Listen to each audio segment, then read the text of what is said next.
إن الحمد لله نحمده ونستعينه ونستغفره ونعوذ بالله من شرور أنفسنا ومن سيئات أعمالنا من يهده الله فلا مضل له ومن يضلل فلا هادي له وأشهد أن لا إله إلا الله وحده لا شريك له وأشهد أن محمدا عبده ورسوله صلى الله تعالى عليه وعلى آله وصحبه وسلم تسليما كثيرا أما بعد فقد قال الإمام البخاري رحمه الله تعالى باب تسليم الرجال على النساء والنساء على الرجال قال حدثنا عبد الله بن مسلمة قال حدثنا ابن أبي حازم عن أبيه عن سهل قال كنا نفرح يوم الجمعة قلت لسهل ولما قال كانت لنا عجوز ترسل إلى بضاعة قال ابن مسلمة نخل بالمدينة فتأخذ من أصول السلق فتطرحه في قدر وتكركر حبات من الشعير فإذا صلينا الجمعة انصرفنا ونسلم عليها فتقدمه إلينا فنفرح من أجله وما كنا نقيل ولا نتغدى إلا بعد الجمعة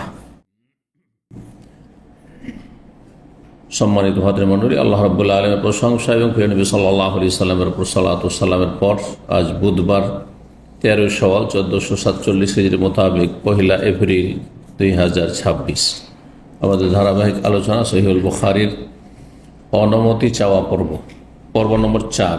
ইমাম বুখারীর এই পর্বের অধ্যায় নম্বর 16 বিষয়বস্তু বলছেন বাবু তাসলিমের রিজাল আলান নিসা ওয়ান নিসা আলা রিজাল।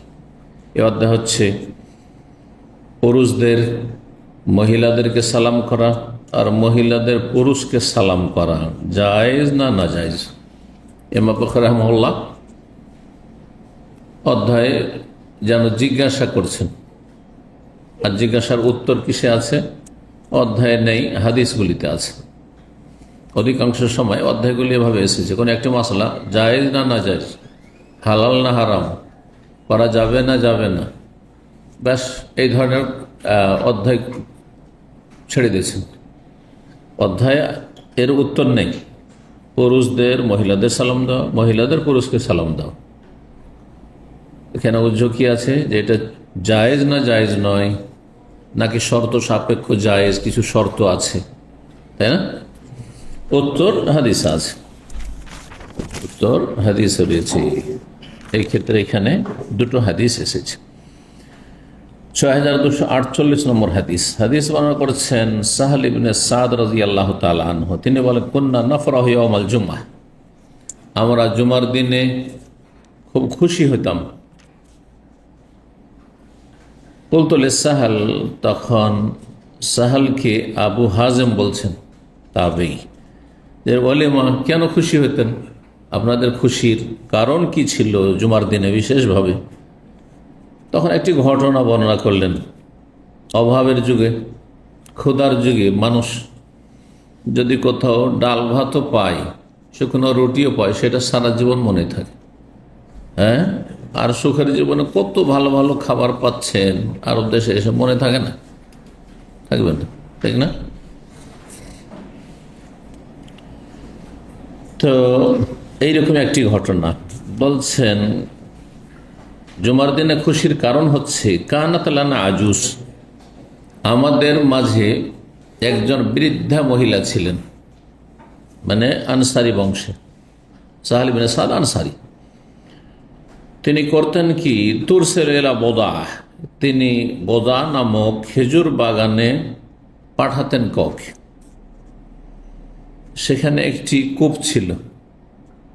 অন্য হাদিসে বীরে বোদার কথা এসছে, যে বীরে বোদা সম্পর্কে নবী সাল্লাল্লাহু আলাইহি ওয়াসাল্লাম সাহাবারা জিজ্ঞাসা করেন যে বীরে বোদা, যেখানে অনেক ময়লা আবর্জনা বা নাপাক কিছু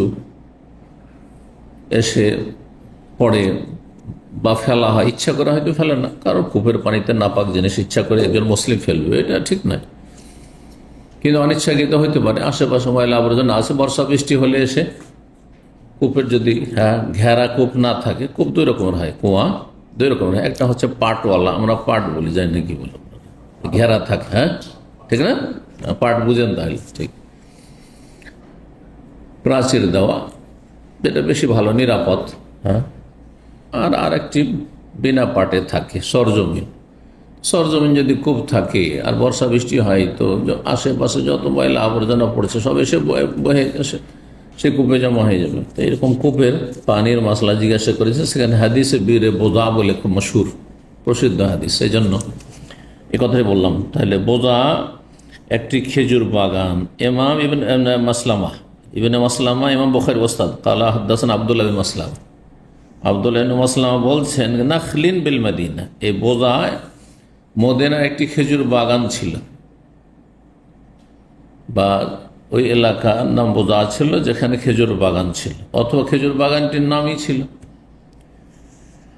ফাতাখুযু মিন উসুলিস সিলকে, ওই যে বুড়ি মহিলা পাঠাতো ওই বাগানে, কারণ সেখানে কিছু শাক সবজি উৎপন্ন হইতো, সেখান থেকে কিছু নিয়ে আসার জন্য বলছেন। ফাতাখুযু মিন উসুলিস সিলকে, সেখান থেকে বিটের শিকড়, অসুল আসলের বহুবচন, আসল মানে জড়, শিকড়, গাছের শিকড়কে আসল বলা হয়। আমরা বাংলা এটা ব্যবহার করি আসল আর নকল। আসল মানে মূল, আর মূল মানে তো শিকড়, তাই না? আর নকল মানে মূল নয়, যেটা শব্দটি কিন্তু আরবি, হ্যাঁ, আসল থেকে আসল। সিল্ক হচ্ছে বিট, বিট জানেন তো? বিট জানেন না? হ্যাঁ, জি জি জি, হ্যাঁ, মাশাআল্লাহ। না জানলে সবজি মার্কেটে যেয়ে জিজ্ঞেস করবেন, তাহলে পেয়ে যাবেন। হ্যাঁ জি, বিটরুট।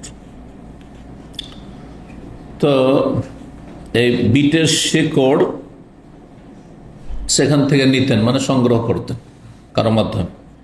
ফাতাতরাহু ফি কিদরিন, সেই বৃদ্ধা মহিলা একটি পাতিলে সেগুলিকে দিয়ে দিত। আর তাহলে হয়ে গেল কি, সেটা এক ধরনের শাক বা সবজি, হ্যাঁ, বিটের শেকড়।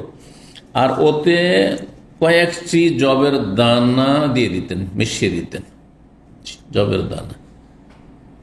আপনাদের মধ্যে বেশি বয়স্ক মানুষ নেই, আমার সাথে বেশি বয়স্ক মানুষ থাকলে আরো কিছু তথ্য বলতে পারে, তাই না? আপনারা এক সময় খেয়েছেন গমের ঘাঁটি? হ্যাঁ, খান নেই তো, আপনি তো নিউ জেনারেশন মধ্যে, পুরাতন জেনারেশন লাগবে। হ্যাঁ, জবের ঘাঁটি, হ্যাঁ, জবকে একটু পরিষ্কার করে, ও তো যে তাতে যে ওপরে খোসা টোসা আছে সেগুলো পরিষ্কার করে, আর তারপরে সেটাকে সিদ্ধ করে ঘাঁটি তৈরি করা হতো, ঘাঁটি। আর সেটা অত্যন্ত এনার্জিফুল, শক্তিশালী শরীরের জন্য। জবটা হলে বেশি শক্তিশালী। আর জবের যুগ যখন চলে গেল, আমরা ছোটকালে জব পেয়েছি, জবের ছাতু খেয়েছি, জবের ঘাঁটি খেয়েছি, খুব শক্তিশালী। এখনো দুর্বল মানুষদেরকে বা রোগী যারা এখন সুস্থ হয়ে আসছে তাদেরকে ডাক্তাররা, আমরা ছোটকালে গেছি, ডাক্তার কি বলতো, ছেলে খুব দুর্বল হয়ে গেছে, হ্যাঁ, অসুস্থ থেকে, একে কি বার্লি খাওয়াবেন। বার্লি হচ্ছে জব, বার্লি হচ্ছে ইংরেজিতে বার্লি, ওইটা হচ্ছে জব। ছোটকালে শুনতাম, ইংরেজি জানতাম না, ভাবতাম বার্লি বা কি জিনিস। আর বাজারে আবার বার্লি ওরকম পাওয়া যায় তৈরি করা, ভাবতাম এইটাই বা কি, তাই না? সেরেলাক নাম শুনলে মনে, আরে সেরেলাক, কিন্তু আলহামদুলিল্লাহ আমার বাসায় সেরেলাক তৈরি হয়, মানে আমার নাতি আছে, তো বাসায় স্পেশাল সেরেলাক তৈরি করে খাওয়ানো হয়, বাজারে সেরেলাক নাই। তৈরি করলেই হলি, কি কি দিয়ে তৈরি হয় সেগুলি সংগ্রহ করে করলেই হইল। এখন তৈরি হচ্ছে, আছে, জি আলহামদুলিল্লাহ। তো কি বলতে গিয়ে বললাম, হ্যাঁ, জব, হ্যাঁ, গমের। তারপর যখন জবের যুগ চলে গেল, জবের চাষ বন্ধই হয়ে গেল প্রায়, গমের ফলন খুব শুরু হইল, নতুন গম আসলো। তার আগে পুরাতন গম ছিল, কিন্তু লাল গম আসতো এক ধরনের, সেটা বাল্য জীবনে ছোটকালে দেখেছি। আর সেটার ফলন কম হইতো, কিন্তু বেশ দেখতে সুন্দর লাগতো। পরে এই সেচ করা গম আসলো, হ্যাঁ, সেচের মাধ্যমে সার দিয়ে, তখন এই গমের ঘাঁটি খাওয়া অনেকে শুরু করলো। হ্যাঁ, ওই গমটাকে আপনার ওই ঢিকি, বুঝেন তো? মাশাআল্লাহ, ঢিকিতে ওইটাকে কেড়ে, মানে একটু পরিষ্কার করে, হ্যাঁ, আর তারপরে তখন ওইটাকে কি করতো, সিদ্ধ করতো, ভাতের মতো সিদ্ধ করে। আর তারপর সেটা কেউ গমের ভাত বলতো, আবার কেউ গমের ঘাঁটি বলতো, আবার গমটাকে ভেঙে দিয়ে টুকরো টুকরো করে, কিন্তু একবারে আটার মতো পিষে নয়, হ্যাঁ, তারপরে তৈরি করতো, বিশেষ করে ওইটাকে ঘাঁটি বলতো, ওটাকেও ঘাঁটি বলতো। জানা আছে কারো? খেয়েছেন কেউ? মাশাআল্লাহ, যাক একজন তো পাওয়া গেছে। তো যাই হোক, এগুলি পুরানো যুগের খাবার ছিল। জি, তো বলছেন যে ওই বৃদ্ধা মহিলা কি করতো, তোকার কেরো হাব্বাতিন মিন শাইরিন, কয়েকটি জবের দানা, অল্প কয়েকটি, এক মুষ্টি জবের দানা নিয়ে কি করত, সেই যে সবজি বা শাক তাতে ঘুঁটে দিত। তোকার কেরো মানে ঘুঁটে দিত, মিক্স সবজি হলো আপনার ওই বিটের শিকড় জড়গুলো, আর তাতে জবের দানা। যখন সে পাক হইতে হইতে হইতে সিদ্ধ হয়ে গেল, একটা খাবার, মজার খাবার তৈরি হতো। ক্ষুধার যুগে, অভাবের যুগে সেটাই খুব বড় মজার খাবার ছিল। ফাইজা সাল্লাইন আল জুম্মা, আমরা যখন জুমা পড়তাম, বাসি পেটে জুমা পড়তে গেছেন। আমি এর আগে অনেকবারই বলেছি, নবী সাল্লাল্লাহু আলাইহি ওয়াসাল্লাম সাহাবায়ে কেরামদের আমলে খাবার দিনে মাত্র 2 বার ছিল, 3 বার ছিল না। নর্মালি আজকালকার জামানায় কমপক্ষে 3 বার, আর বেশির তো সীমা নেই, খেতেই আছে খেতেই আছে, চলতি আছে 10 মিনিট 5 মিনিট পর। আর না হলে যদি মাঝামাঝি ধরি তো 5 বার হয়ে গেছে। সকালে উঠে একটু কিছু চা বিস্কিট হয়ে গেল, তারপরে একটা নাস্তা হইল, হ্যাঁ হেভি, তারপরে দুপুরের খাবার হইল, বিকেলে আবার একবার চা নাস্তা হইল। বলছেন না, দেশি তরিকে বলছি আর কি, এখানে চাইতে বেশি করছে। রাত্রে আবার খাবার হইল, ঠিক না, 5 বার। অধিকাংশ বিশ্বে সাধারণত 3 বার খেয়ে থাকে, কিন্তু নবী সাল্লাল্লাহু আলাইহি ওয়াসাল্লামের আমলে সাহাবায়ে কেরামগণ বা নবী সাল্লাল্লাহু আলাইহি ওয়াসাল্লাম খাবার যদি পর্যাপ্ত থাকতো তো 2 বার খাবার ছিল, গাদা এবং আশা। গাদা সকাল 10টা-11টা থেকে শুরু করে হ্যাঁ বৈকাল পর্যন্ত, এটি গাদা। আসর আগ পর্যন্ত এটা গাদা হয়ে গেল লাঞ্চ। আর তারপরে আশা 80 থেকে, এশা থেকে নয়, এশা হয় মাগরিবের পরে রাতে, কিন্তু আশা 80 থেকে মানে বৈকাল।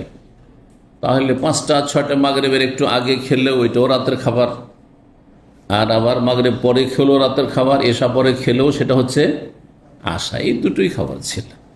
যদি থাকলো তাহলে, না থাকলে কখনো একবার, কখনো একবারও না, শুধু কয়েকটি খেজুর, কখনো অনাহারে, এইরকম ছিল। তো সাহাবায়ে কেরামগণ খালি পেটে, বাসি পেটে জুমা পড়তে যেতেন, এই হাদিসটা প্রমাণ করে। এটি ছিল আসল, নাস্তা করে নয়, খেয়ে দিয়ে নয়। হ্যাঁ, আপনাদের মতন এক শ্রেণীর লোকেরা এখানে আছেন, তারা জুমার দিনে কি করে, স্পেশাল আগেই গরম ভাত অথবা খিচুড়ি খেয়ে জমা পড়তে আসছে। ভাই এত পেট পুরে যখন জুমা পড়তে আসবে তো ঘুম তো আসবেই, মানে ভরা পেটে ঘুম তো চাপবেই। জুমা মসজিদে এসে ঘুমাচ্ছেন। আমরা যখন জুমা পড়ে নিতাম, ইনসারফ না, ফিরতাম, আর রাস্তার পাশে ছিল ওই বৃদ্ধার বাড়ি, ওয়ানুসাল্লিম আলাইহা, সেই বৃদ্ধা মহিলাকে আমরা সালাম করতাম। এই যে মহিলাকে পুরুষরা সালাম করতেন, আমরা সালাম করতাম। ফাতুকাদ্দিম হইলেন না, তখন সেই বৃদ্ধা মহিলা আমাদের সামনে পরিবেশন করতেন সেই খাবার, ওই যে খাবার তৈরি করে, যে খাবার কথা বললাম। ফানাফরাহু মিন আজলি, এই জন্য জুমার দিন আসলেই বড়ই আমাদের আনন্দ লাগতো যে আজকে খেতে পাবো, আজকে একটা খাবার পাবো, খুশি হইতাম। জুমার দিন মানে খুশির দিন। জি, ওমা কুন্না নাকিল ওয়ালা নাতাকাদ্দা ইল্লা বাদাল জুমা, আর আমরা বিশ্রামও করতাম না, আর দুপুরের বা সকালের খাবারও খেতাম না, ইল্লা বাদাল জুমা, জুমা পড়ার পরে, জুমার আগে এটা করতাম না, মানে জুমার আগে ঘুমাতামও না।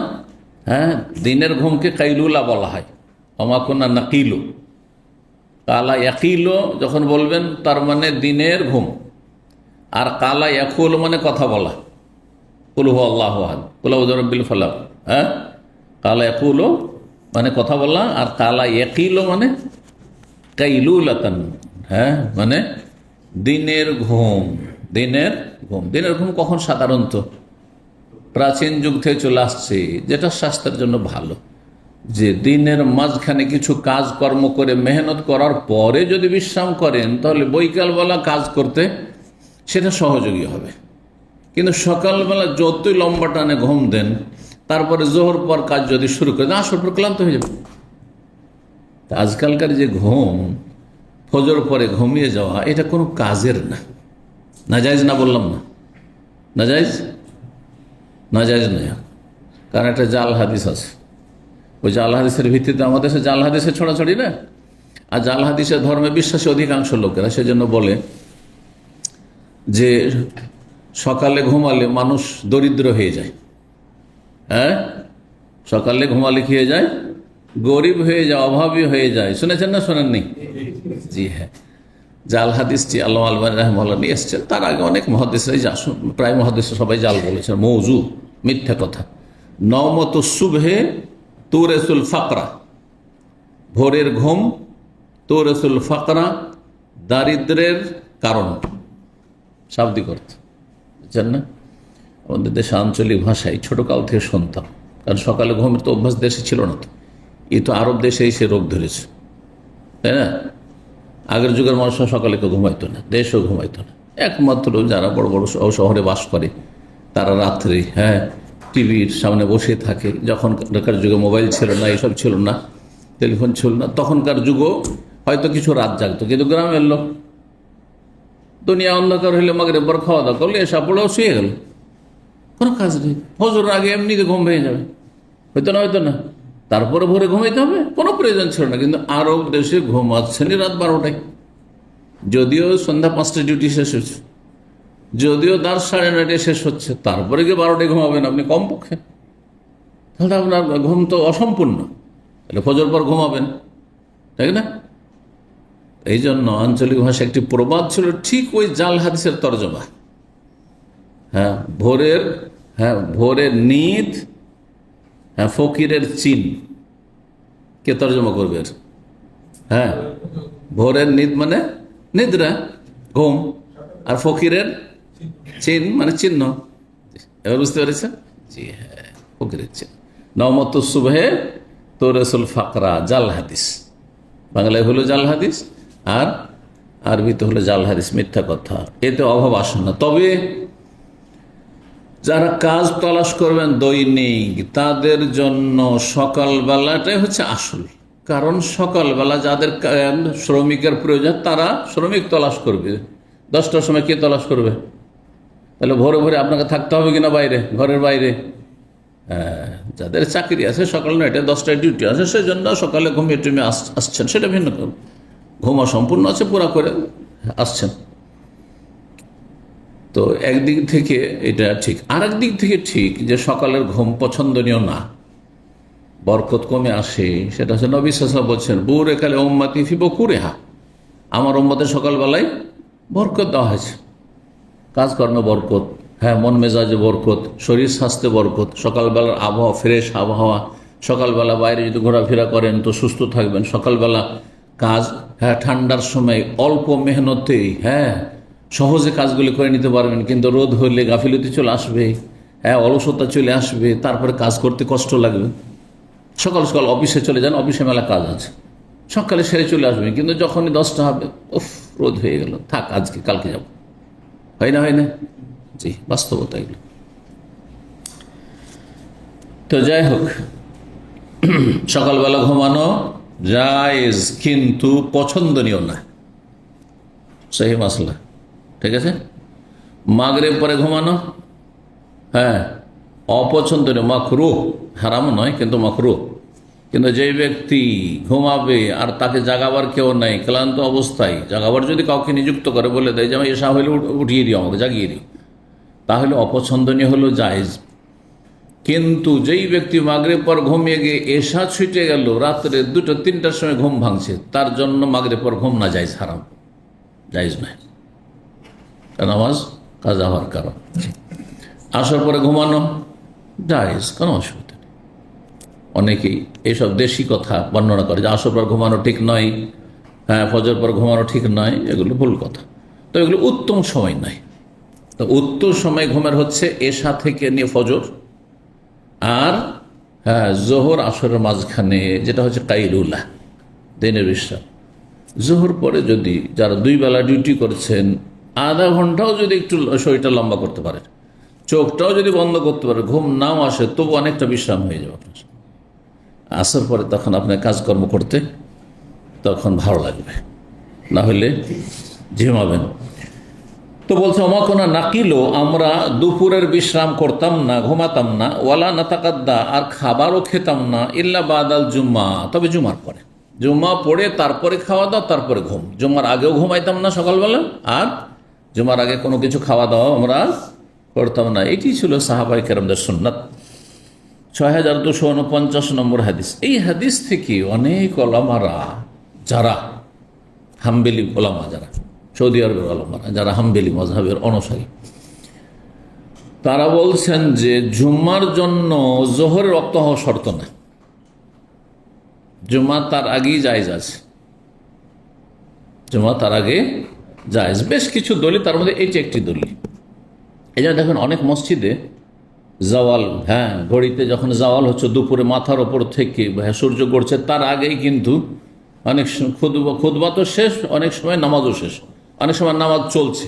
তবে ঠিক নামাজ চলছে আর সেখানে করে মানুষের মোবাইলে আজান শুরু হয়ে যাচ্ছে, এটা ডিস্টার্ব, এটা নামাজের খুশু নষ্ট করছে। এমনটা খতিবকে করা উচিত নয়।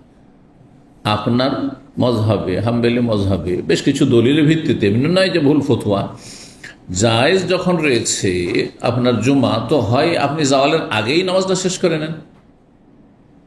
যেমন আজকে ধরেন 11:40-45 আজান জোহরের, তো আপনি 11:45 আগেই জুমা শেষ করে নেন, আর না হইলে তারপরে শুরু করে, যাতে করে মানুষের নামাজের খুশু নষ্ট না হয়। এটা অবশ্যই খেয়াল রাখা উচিত। কি বুঝলেন কেন ইখতিলাফ হয়েছে?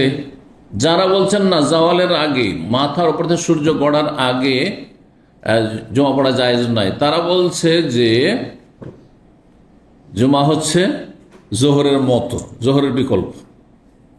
কিন্তু যারা বলছেন যে পরেও জায়েজ আর আগেও জায়েজ, তারা বলছেন সব দিক থেকে জুমার মতো না, মানে জুমা জোহরের মতো না, অনেক দিক থেকে ঈদের মতো। যেমন জোহরের নামাজে তেলাওয়াত আসতে না জোরে, আসতে, আর জুমাই জোরে। তো জুমাই জোরে তেলাওয়াত, ঈদেও জোরে তেলাওয়াত। ঈদ সকালে হয় না জোহর পরে হয়? বুঝতে পেরেছেন না? তো মশলায় অনেকে কিন্তু বিব্রত হন এখানে, কারণ দেশে তো 1:30-2টাতে জুমা, একেবারে লেট করে, সুন্নতের খেলাফ এত লেট করে জুমা পড়া অভ্যাস। আর এখানে দেখেন যদি 11:30 জুমা শেষ হয়ে হলো কোনো মসজিদে, তখন মনে করেন অনেকে তো যারা একবারে পাক্কা মজহাবের মুকাল্লিদ, তারা নাজায়েজ মনে করেন, যার ফলে ওখান থেকে আর এক মসজিদে যায় যেখানে লেটে নামাজ হচ্ছে, আবার নামাজ পড়ে, বলছে আমাদের নামাজ হয়নি। জায়েজ, কিন্তু সবার লক্ষ্য করে ইমাম যদি জাওয়ালের পরে জুমা পড়ে, এটা বেশি ভালো। জাওয়ালের আগে, মাথার উপর থেকে সূর্য গড়ার আগে যদি জুমা পড়ে জায়েজ, কিন্তু তার চাইতে ভালো হচ্ছে যে অন্যদের মাসলাকের খেয়াল রেখে, যেহেতু আমাদের মতে জোহর আগেও জায়েজ, মানে জাওয়ালের আগে জায়েজ, আর জাওয়ালের পরেও জায়েজ, তো এমন সময় নামাজটা পড়লাম যে এই সময় সবার কাছে জায়েজ। বুঝতে পেরেছেন মাসলা? জি। জুমা পড়ার পরেই তারা দুপুরের খাবার খেতেন আর তারপরে বিশ্রাম করতেন, সকালবেলা ঘুমাতেন না। সুতরাং কেউ যদি এটা পারে জুমার দিনেও, তো এটাই ভালো, সব দিক থেকে ভালো। 6249 নম্বর হাদিস বর্ণনা করেছেন আবু সালমা ইবনে আব্দুর রহমান আয়েশা রাদিয়াল্লাহু তাআলা আনহা থেকে। তিনি বলেন, কালা রাসূলুল্লাহ সাল্লাল্লাহু আলাইহি ওয়াসাল্লাম, রাসূলুল্লাহ একদিন বললেন, ইয়া আয়েশা, হে আয়েশা, হাযা জিবরিল, এই যে জিবরাইল এসেছেন। নবী সাল্লাল্লাহু আলাইহি ওয়াসাল্লাম কথা বলছে জিবরাইল আলাইহিস সালামের সাথে, কিন্তু মা আয়েশা রাদিয়াল্লাহু তাআলা সামনে, কিন্তু তিনি দেখতে পাচ্ছেন না। হাযা জিবরিল, এই জিবরিল এসেছে, ইয়াকরাউ আলাইকিস সালাম, তোমাকে সালাম পাঠ করছে, মানে তোমাকে সালাম দিচ্ছে। ফেরেশতা মা আয়েশা রাদিয়াল্লাহু তাআলা আনহাকে নবীর মাধ্যমে সালাম দিচ্ছেন। ফেরেশতাদের লিঙ্গ নেই, লা ইউযাক্কারু ওয়া লা ইউনাস, তাদেরকে পুরুষ লিঙ্গ বলা যাবে না আর স্ত্রীলিঙ্গ বলা যাবে না। বোঝা গেছে না? ফেরেশতার সঙ্গে জিনদের লিঙ্গ আছে, মানুষের লিঙ্গ আছে, পুরুষ এবং নর নারী, কিন্তু তারপরে তো জিবরাইল, এখানে তো কেউ স্ত্রীলিঙ্গের কল্পনাই করবে না, তাই না? তো জিবরাইল আলাইহিস সালাম যখন সালাম বলেছেন মা আয়েশাকে, সুতরাং কোনো পুরুষ ব্যক্তি যদি মহিলাকে সালাম বলে, তো জায়েজ। যেমন আগের হাদিস, এটি একটি দলিল। আগের হাদিস কিসের দলিল হলো? যে বুড়ি মহিলাকে সালাম দিত সাহাবায়ে কেরাম বা যুবক ছেলেরা, তো মুরব্বীরা ছিল না, কিন্তু যুবক ছেলেরা খুশি হয়। খাবার দাবার পেলে খুশি হয় কে? আমাদের বয়সের লোকেরা যে খেতে পেলে খুশি হবে। হ্যাঁ, অল্প বয়সে 20, 25 বছর, 18 বছর, 15 বছর এইসব ছেলেরা হ্যাঁ খাওয়া দাওয়া পেলেই খুশি। হ্যাঁ, বুঝছেন না? আমার সাথে এক বন্ধু ছাত্র ছিল, লেখাপড়া করেছে। তো সে বলতো যে বাড়িতে মেহমান আসলে আমি খুব খুশি হই। বাড়িতে মেহমান আসলে আমি খুব খুশি হই, কারণ মা তখন মুরগি জবাই করে দিবে। ওই যুগের কথা বলছে, আমাদের ছাত্র জীবনের কথা বলছি। নাহলে এমনি তো সাধারণত আমাদের মুরগি জবাই হয় না। কোথায় ও মাস 2 মাসে কোনো মেহমান টেমান আসলে না, এমনি চলছে, শাকসবজি দিয়ে চলছে, ডাল ভাত। জি, আমার এক ছেলে ওই রকম, বাড়িতে মেহমান তাহলে খুব খুশি, আজকে ভালো খাবার পাওয়া যাবে। বুঝতে পেরেছেন? জি, তো বাচ্চারা এটা করে। তো এই সাহাবীরা ওই রকম যুবক ছেলেরা এরা ছিল, যারা বর্ণনাকারী কে খেয়াল করেছেন? সাহাল বিন সাদ, যুবক, অল্প বয়সী ছিলেন। জি, পরে বর্ণনা করছেন তিনি যে আমরা খুব খুশি হইতাম, জুমার দিন আসলে খুব খুশি, আজকে মজার খাবার খাচ্ছি। তো এই দুটি হাদিস দ্বারা প্রমাণিত হইল যে পুরুষ নারীকে সালাম দিতে পারে। যখন পুরুষ নারীকে দিতে পারে, তো নারী পুরুষকে সালাম দিতে পারে। কথা বোঝা গেছে? বিনা শর্তে না শর্ত সাপেক্ষ? শর্ত সাপেক্ষ। সালাম দেওয়া না যায় এটাও ভুল ফতোয়া। সালাম দেওয়া একবার ঢালাও ভাবে চলবে, এইটাও ভুল। সালাম দেওয়া যাবে যদি ফিতনার আশঙ্কা না থাকে, সালামের আড়ালে যদি গোপন সম্পর্কের জন্য অন্তর খারাপ না হয়ে যায়, অন্তরে যাতে করে কুপ্রবৃত্তি কাজ না করে, যে সালাম দেওয়ার মাধ্যমে একটু কথা বলার সুযোগ নেওয়া। এই জন্য যুবক যুবতীকে সালাম দেবেন না, যুবক যুবতীকে সালাম দেবেন না। বয়স্ক পুরুষ বয়স্ক মহিলাকে যদি সালাম দেয়, তবুও নির্জনে সালাম দেবেন না। একজন মহিলা আছে, একজন পুরুষ, সালাম দেবেন না। হ্যাঁ, রাস্তাঘাটে সালাম দিয়ে টান দিয়ে চলে গেল, জায়েজ রয়েছে, আশেপাশের লোকজন আছে তাহলে। কিন্তু আশেপাশে কেউ নেই, নির্জন, আর একজন পুরুষ একজন মহিলাকে সালাম দিলে ফিতনার আশঙ্কা রয়েছে। বোঝা গেছে না? স্বামী স্ত্রী দুজন সাথে আছে, আর আপনার মেহমান আছে। মেহমানকে যদি আপনার ওয়াইফ সালাম দেয় স্বামীর সামনে, কোনো দোষের কথা নেই। অথবা যদি মেহমান সালাম দেয়, হ্যাঁ, বিশেষ করে নিকট আত্মীয়দেরকে সালাম না দিলে খারাপ লাগে। দুলাভাই মাহরাম নাই, হ্যাঁ, সতর্ক থাকতে হবে দুলাভাই থেকে।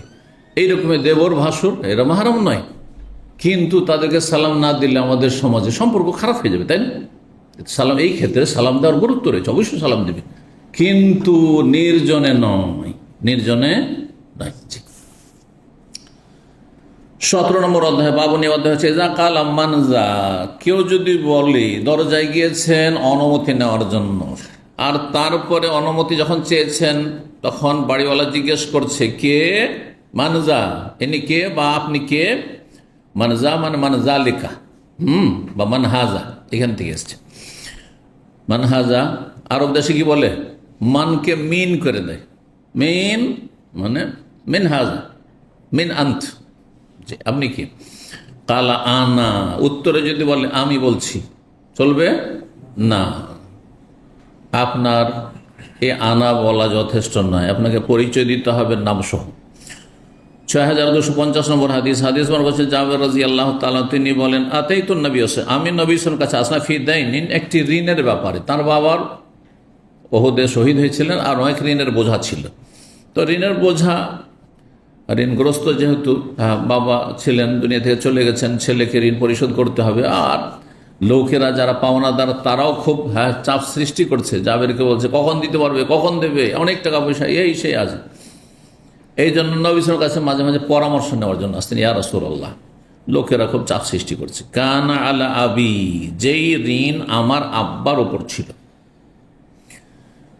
ফাদাকাতুল বাবা, এসে আমি দরজায় করাঘাত করলাম, নক করলাম, দাক্কায়ে দুঃখ, হ্যাঁ, এই শব্দটি এখনো ব্যবহার হয়েছে, দোক্কাল বাব। কাফকে আরবরা এখন গ বলছে, হ্যাঁ, বলছে না, গোল গোল করছে, কুলকে গোল বলছে না, তো দুগ্গাল বাব, হ্যাঁ, দুগ্গা দুগ্গা দুগ্গা না, আসলে দোক্কাল বাব। দাক্কায়ে দুঃখ মানে খটখটানো, করাঘাত করা। করাঘাত করলাম, তাহলে বোঝা গেল যে করাঘাত করে, হ্যাঁ, সালাম আলাইকুম, হ্যাঁ আসতে পারি না বলে যদি করাঘাত করলেন অথবা বেল বাজালেন, সেটাই হচ্ছে আসতে পারি কির বিকল্প। জি। ফাকালা, তখন নবী সাল্লাল্লাহু আলাইহি ওয়াসাল্লাম জিজ্ঞেস করলেন, মান যা, কে, মান যা মানে মান হাজা, কে? বলতো, আমি বললাম আনা, আমি। জাবের ভাবছেন যে আমি তো রাত দিন নবী সাল্লাল্লাহু আলাইহি ওয়াসাল্লাম আশেপাশে থাকি, আমার স্বর কণ্ঠ শুনে বুঝেই নেবেন নবী সাল্লাল্লাহু আলাইহি ওয়াসাল্লাম। তখন বলছে আনা, আমি বলছি। ফাকাল, নবী সাল্লাল্লাহু আলাইহি ওয়াসাল্লাম বললেন আনা আনা, আরে আমি আবার কি, আমি আবার কি? কান্নাহু কারিহাহা, এইভাবে আনা আনা বলে নবী সাল্লাল্লাহু আলাইহি ওয়াসাল্লাম যেন এই কথাটি অপছন্দ করলেন, এটা বলা উচিত নয় বা ঠিক নয়। জি। অনেক সময় ভুল বুঝতে পারে, এখন স্বামীর মতো আওয়াজ লেগেছে অথচ স্বামী নাই, আনা বলেছে, আমি বলছি, আর ভেবেছে হয়তো আমার স্বামীর মতোই তো আওয়াজ লাগছে। খুলিতে পারে না, জিন শয়তানি করতে পারে না, জিন আপনার স্বামীর মতো আওয়াজ করতে পারে না, করতে পারে। তো এই জন্য আমি, এমনকি আপনি যদি আপনার নিজের বাড়ি আপনার স্ত্রী বলে কে বলছেন, আপনি বলেন আমি অমুক বলছি, আপনি বলবেন না যে আমি বলছি, এটা ঠিক নয়। এটার উপর কিন্তু আমল আমাদের প্রায় লোকই করে না। যারা আমার সামনে আসে হয়তো তারাও করবেন না। আপনার স্ত্রী যদি ভেতর থেকে বলে হ্যাঁ আমি এসছি, আবার জিজ্ঞাসা কিসের, করবে না, তো অধিকার। অন্য কেউ যদি ঢুকে যায় নিজে খুলে দেবে না, মোটেই খুলবে না যতক্ষণ নিশ্চিত না হবে। এই জন্য আপনি আপনার স্ত্রীকে বলবেন না যে আমি, আপনার ছেলে মেয়েকে বলবেন যে আমি বলছি, এই কথা বলবেন না।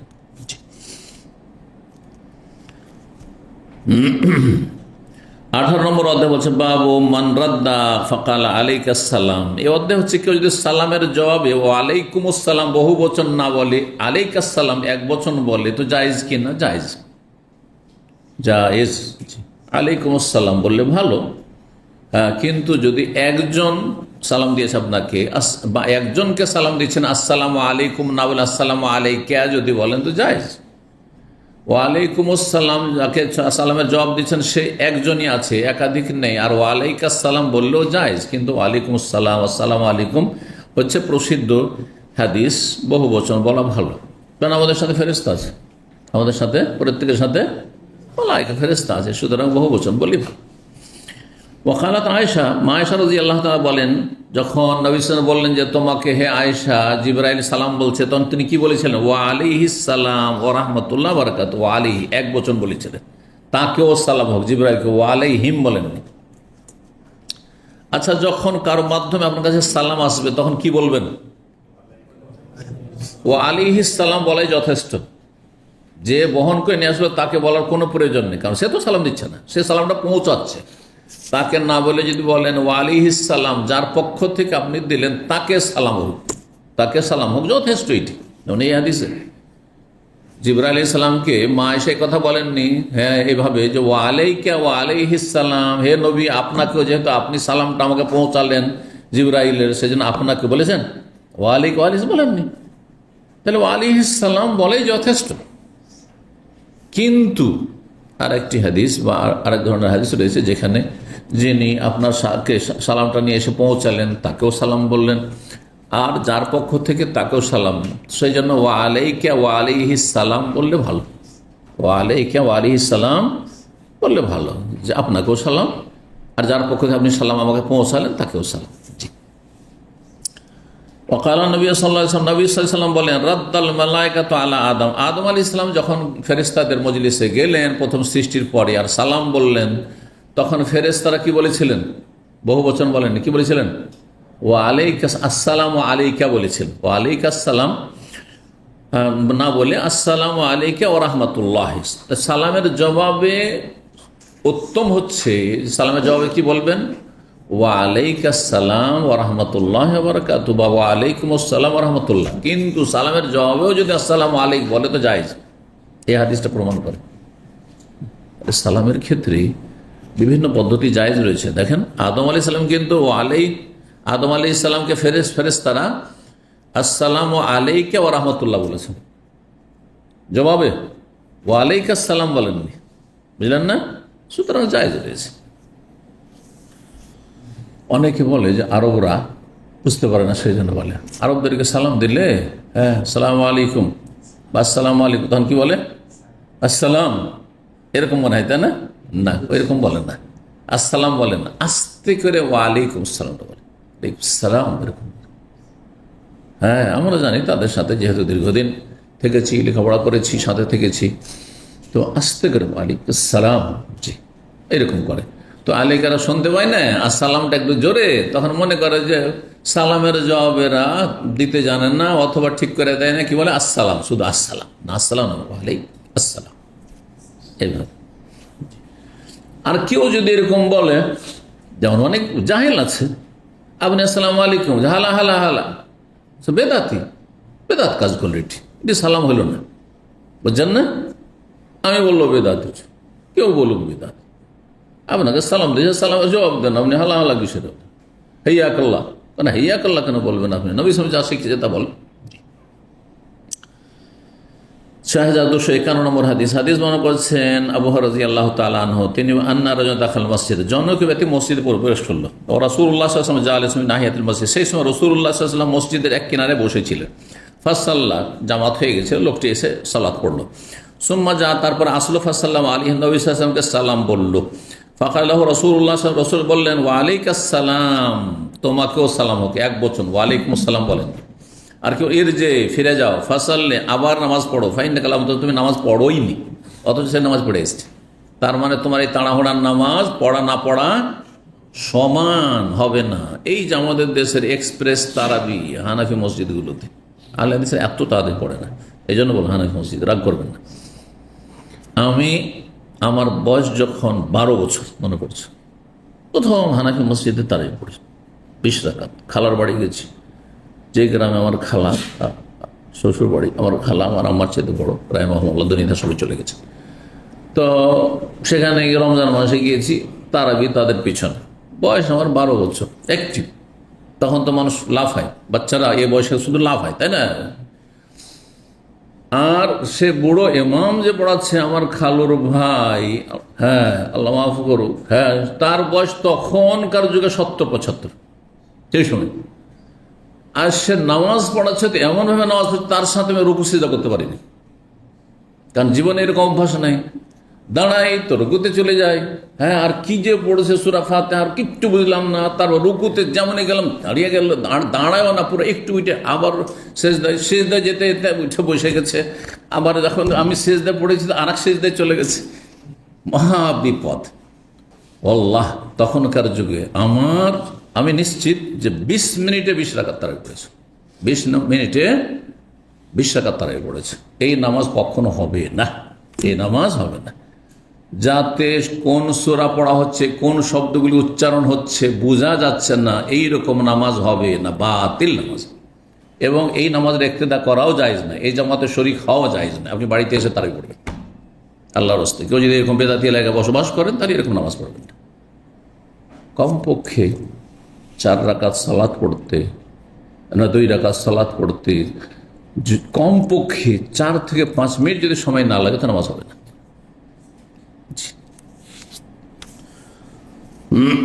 তো এইরকম নিউ মুসলিম ছিল, তরিকা জানতো না, ওইভাবে নামাজ পড়েছে। বলছেন যাও ফিরে যাও, নামাজ ফাইনা গেলাম, তো নামাজ পড়েনি। কালাফিসানিয়া, দ্বিতীয়বারে বা তারপরে 3 বার করে অন্য হাদিসে রয়েছে পড়ে আসছে। নবী সাল্লাল্লাহু আলাইহি ওয়াসাল্লাম বললেন যে যাও ফিরে যাও, ফাসাল্লি ফাইনা গেলাম, তো নামাজ পড়োই নি তুমি, যাও আবার নামাজ পড়ো। তৃতীয়বারও যখন হইল না তার নামাজ, তখন সে বলছে আল্লিমনি ইয়া রাসূলুল্লাহ, আমাকে আল্লাহ রাসূল শিখিয়ে দেন, আমি তো মা হোসেন গায়রা হাজা। অন্য রিওয়ায়াতে রয়েছে এর ভিন্ন আমি কোনো নামাজ পড়তে জানি না, আমাকে কেউ ভালো করে শিখায়নি।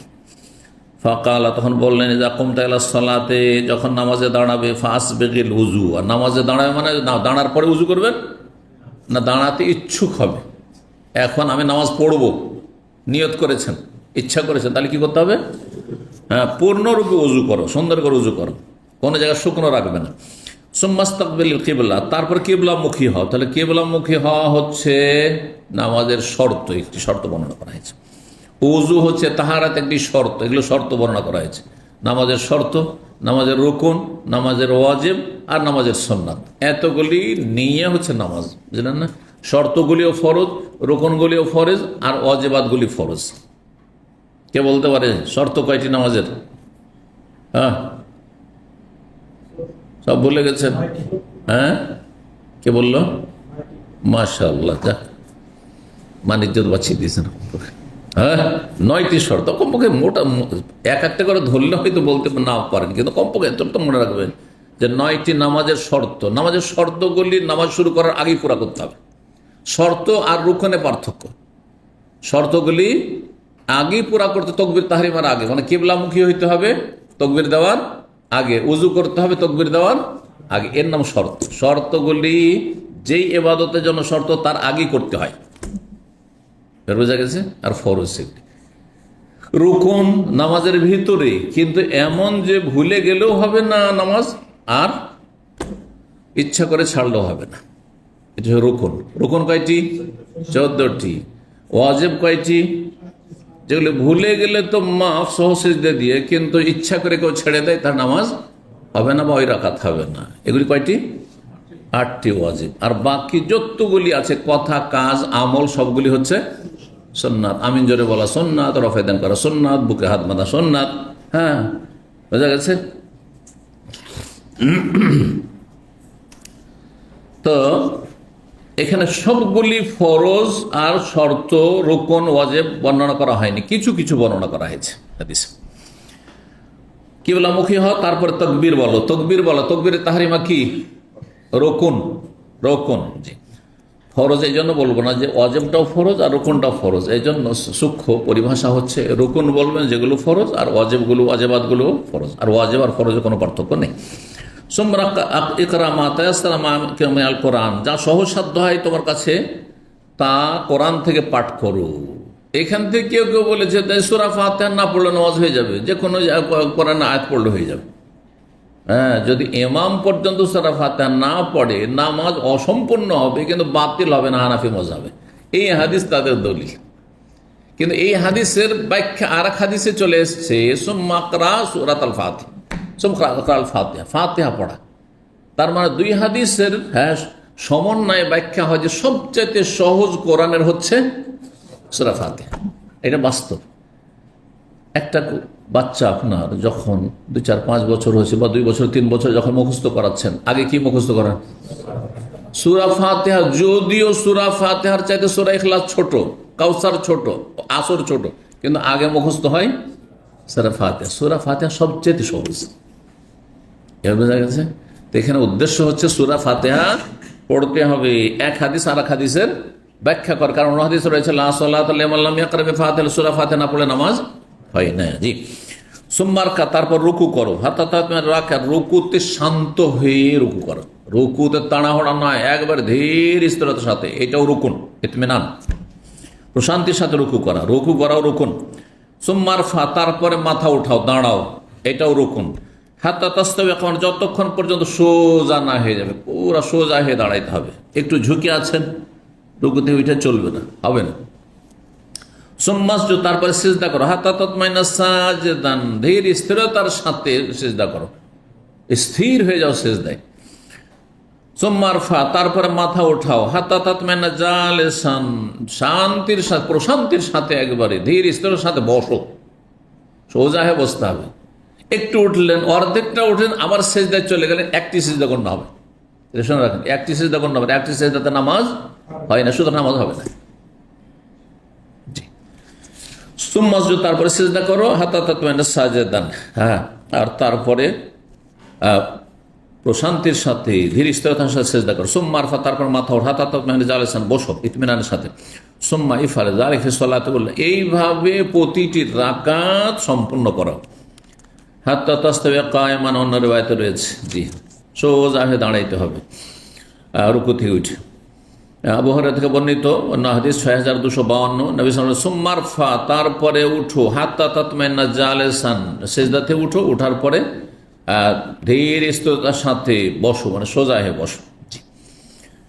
তো এই ছিল এই হাদিস। কেন নিয়ে আসলেন? নামাজ সম্পর্কে হাদিস। হ্যাঁ, নামাজের শর্ত কিছু বর্ণনা আছে, কিছু রুকুন আছে, কিছু ওয়াজিবাত আছে। এইগুলো এখানে সালামের কথা না, সালাম ফিরতে হবে না, অবশ্যই ফিরতে হবে। তাহলে সবগুলি কথা এখানে হাদিসে বর্ণিত হয়নি। নিয়ে আসা হয়েছে কিসের জন্য? যে সালাম দেওয়ার ক্ষেত্রে বা সালামের জবাব দেওয়ার ক্ষেত্রে বহু বচন বলা ভালো, কিন্তু যদি এক বচন দিয়েও করে আসসালামু আলাইকা বা ওয়ালাইকা আসসালাম তো জায়েজ রয়েছে। 19 নম্বর অধ্যায় বলছে, বাবুনি অধ্যায় হচ্ছে কালা ফুলান ইউকরিউকা সালাম। কোন ব্যক্তি যদি আপনাকে বলে যে অমুক আপনাকে সালাম পাঠ করছে, মানে সালাম বলেছে, তাহলে কি করবেন আপনি জবাবে? 6253 নম্বর হাদিস, মা আয়েশা রাদিয়াল্লাহু তাআলা আনহা বর্ণনা করেন, নবী সাল্লাল্লাহু আলাইহি ওয়াসাল্লাম তাকে একবার বললেন, ইন্না জিবরাইল ইয়াকরাউ আলাইকা সালাম, জিবরাইল আলাইহিস সালাম তোমাকে সালাম পাঠ করছেন। কালা, তখন মা আয়েশা বলেন, ওয়া আলাইহিস সালাম ওয়া রাহমাতুল্লাহ, তাকেও সালাম হোক এবং তার উপর আল্লাহর রহমত বর্ষিত হোক। 20 নম্বর অধ্যায়, বাবু তাসলিম ফি মাজলিসে ফি আখলাক মিনাল মুসলিমিন ওয়াল মুশরিকিন। এই অধ্যায় হচ্ছে এমন কোন মজলিসে, এমন কোন মজলিসে সালাম করা যেখানে মুসলিম আর মুশরিক অমুসলিমের সংমিশ্রণ রয়েছে। এখানে যদি কিছু অমুসলিম বসে থাকে আমার সামনে বা যে কোনো জায়গায় বসে থাকে আর কিছু মুসলিম আছে, তাহলে সালাম দেওয়ার পদ্ধতি কি? এখানে কি আসসালামু আলা মান ইত্তাবাল হুদা, যেমন আমাদের দেশের অনেক বক্তারা করে, এটা ভুল করে। এই হাদিস প্রমাণ করে যে এটা ভুল। আসসালামু আলা মান ইত্তাবাল হুদা কাকে বলবেন? শুধু অমুসলিম, যেখানে পুরা অমুসলিম, অথবা আপনার সামনে একজন অমুসলিম আর তাকে বলবেন সালামুন আলা মান ইত্তাবাল হুদা। একজন অমুসলিমকে আপনি খ্রিস্টানকে, হিন্দুকে চিঠি লিখছেন, তুমি সালামুন আলা মান ইত্তাবাল হুদা, যে হেদায়েতের অনুসারী তাকে সালাম। তুমি যদি কলমা পড়ে হেদায়েতের অনুসরণ করো তোমাকে সালাম। বোঝা গেছে না? কিন্তু যেখানে মিক্সচার রয়েছে মুসলিম অমুসলিম, সেখানে আসসালামু আলাইকুম ওয়া রাহমাতুল্লাহি ওয়া বারাকাতুহু বলবেন। নিয়ত আপনার সালাম পর যোগ্য যারা মুসলিমরা, অমুসলিম তাতে শামিল হবে না। হ্যাঁ, একমাত্র হেদায়েতের নিয়ত করতে পারেন আপনি, যে তাদের জন্য সালাম মানে শান্তি, মানে হেদায়েত। ওই হেদায়েত হলে তখন দুনিয়া আখেরাতের শান্তি, আর না হলে কিসের শান্তি? আসল আখেরাতের শান্তি তো মোটেই নেই। দুনিয়ার শান্তির দোয়া করা যেতে পারে যদি কোনো অমুসলিম হিতাকাঙ্ক্ষী হয় অথবা ইসলাম বিদ্বেষী না হয়, পাড়া প্রতিবেশী, তার কোনো এহসান অবদান রয়েছে, তার মধ্যে কল্যাণ রয়েছে, তাহলে তার জন্য দুনিয়ার কল্যাণ চাইতে পারেন। কিন্তু আখেরাতের কল্যাণ মানুষের কাফের অবস্থায় মরে যাওয়ার পরে চাওয়া যায় না, হারাম, এটি কাবিরা গুনাহ। বরং ঈমান ভঙ্গকারী বিষয়। কেউ যদি মনে করে যে কোন কাফের যে কুফর অবস্থায় মরেছে তার জন্য মার্সি চাওয়া যাবে, তার জন্য আল্লাহর দয়া চাওয়া যাবে, রহমত চাওয়া যাবে, যেমন আজকালকার বিশ্বের অনেক পাপিষ্ট জাহেল নেতাগুলো কাফের কোন নেতা মারা গেলে তাদের জন্য মার্সি চাই, এটা ঈমান ভঙ্গকারী বিষয়, ঈমান নষ্ট হয়ে যাবে। ওটাই জায়েজ নয়, আল্লাহ হারাম করেছেন কোরআনে কারিমে। যখন জেনে গেছেন যে সে কুফরের অবস্থায় মারা গেছে, কিন্তু যতদিন দুনিয়াতে আছে হেদায়েতে দোয়া করতে পারবেন, তারপর সুস্বাস্থ্য চাইতে পারবেন, আপনার উপকার করেছে তার জন্য দীর্ঘায়ু হোক, তার রুজিতে বরকত হোক, ভালো থাক, সুখে থাক, কই বলতে পারবেন। কিন্তু যদি ইসলামের দুশমন হয়, মুসলিমের দুশমন হয়, তাহলে সে এই দোয়াও পাওয়ার অধিকার রাখে না, তাহলে বদদোয়া পাওয়ার অধিকার রাখে। জি। তো 6254 নম্বর হাদিস বর্ণনা করছেন। এই হাদিস এর আগে অনেকবার চলে এসেছে, যেন খুব তাড়াতাড়ি আমি অনুবাদ করি। জি। ওসামা বিন যায়েদ রাদিয়াল্লাহু তাআলা বলেন, নবী সাল্লাল্লাহু আলাইহি ওয়াসাল্লাম একবার গাধার পিঠে আরোহণ করেছিলেন, এমন গাধা আলাইহি একাফুন, যার উপর একটি জিন লাগানো ছিল। জিন মানে জিন বুঝবেন না? জিন মানে হচ্ছে কোন বাহন, আপনার উট হোক অথবা আপনার ঘোড়া হোক, সাধারণত ঘোড়া বা খচ্চর বা গাধার পিঠে বসার জন্য যে সিট গদি করা থাকে ওটাকে জিন বলা হয়। এটা জিন মানে সিট। ছিল কিছু আলাই একাফন, সেই গাধার পিঠে একটি জিন মানে আপনার কি ছিল, সিট ছিল। তাহতাহু তাতিফাতুন ফাদাকিয়া, যেই সিট বা যে জিনের নিচে একটি ফেদাক নামক অঞ্চলে তৈরিকৃত একটি চাদর বিছানো ছিল। সেই গাধার পিঠে একটি চাদর বিছানো ছিল, ফেদাক অঞ্চলে তৈরি করা। যে অঞ্চলে যা তৈরি হয় সে অঞ্চলের সাথে সম্পৃক্ত করা হয়। এই জন্য পাবনার লুঙ্গি, টাঙ্গাইলের শাড়ি, কোন এলাকার গামছা, বলেন না? জি হ্যাঁ।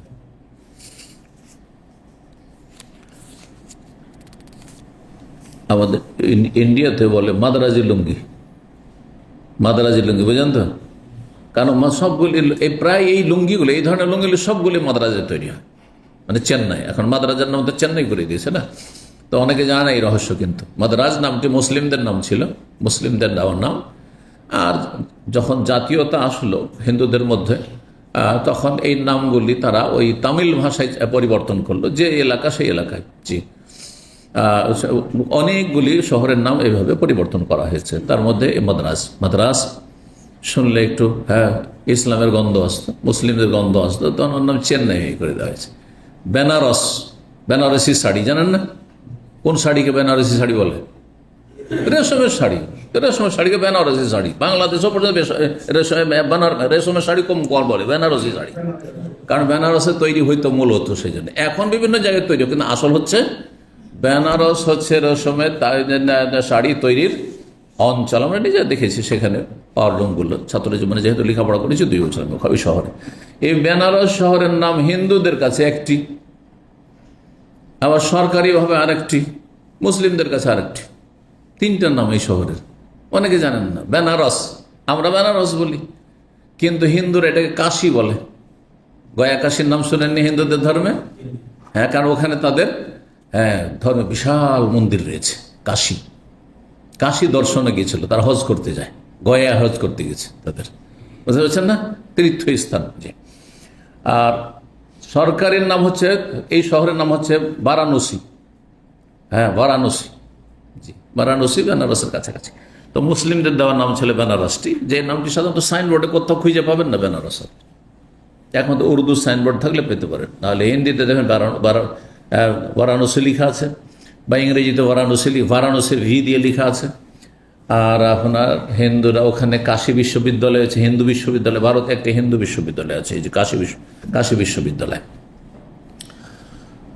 তো এই যে ফেদাকি চাদর কথা বলছে, ও আর দফা ওরাহ ওসামা বিন যায়েদ, নবী সাল্লাল্লাহু আলাইহি ওয়াসাল্লাম তার পেছনে ওসামা বিন যায়েদকে, পালক পুত্রের ছেলে ওসামাকে পেছনে বসিয়ে নিয়েছিলেন।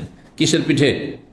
হ্যাঁ, গাধার পিঠে। তাহলে গাধার ওপরে একাধিক লোক চাপা যায়, যে হাদিস দ্বারা প্রমাণিত হলো, তাই না? গাধার পিঠে, উটের পিঠে তো মেলা হাদিস আছে, কিন্তু গাধার পিঠের এই হাদিস। তারপর নবী সাল্লাল্লাহু আলাইহি ওয়াসাল্লাম গাধার পিঠে চেপেছেন। আজকাল কেউ চাপবেন, মানহানি মনে করবেন, কিন্তু তখনকার যুগে সেটা বাহন ছিল, যদিও সেটা সাধারণ মানের বাহন ছিল। এটা প্রমাণ করে নবী সাল্লাল্লাহু আলাইহি ওয়াসাল্লাম কত বিনয়ী ছিলেন। যেমন আজকালকার যুগেও বাইসাইকেল আছে না নেই গ্রাম অঞ্চলে, তারপরে আপনার বাইক মোটরসাইকেল আছে না নেই, হোন্ডা আছে না নেই, কিন্তু আমরা আমাদের পর্যায়ের যারা হোন্ডাতে চড়তে নিজেকে খানিকটা মানহানি মনে করব, বাইসাইকেলে চড়াটা আরও কঠিন ব্যাপার, তাই না? হ্যাঁ, তা কেন? কারণ আমাদের মধ্যে খানিকটা মন মেজাজ উঁচা হয়ে গেছে। সে নবী সাল্লাল্লাহু আলাইহি ওয়াসাল্লাম গাধার পিঠে চেপেছেন, খচ্চরের পিঠে চেপেছেন, ঘোড়ার পিঠেও চেপেছেন, ওটের পিঠেও চেপেছেন। এটা প্রমাণ করে নবী সাল্লাল্লাহু আলাইহি ওয়াসাল্লাম সবচেয়ে বেশি বিনয়ী মানুষ ছিলেন, উত্তম চরিত্রের অধিকারী ছিলেন। জি।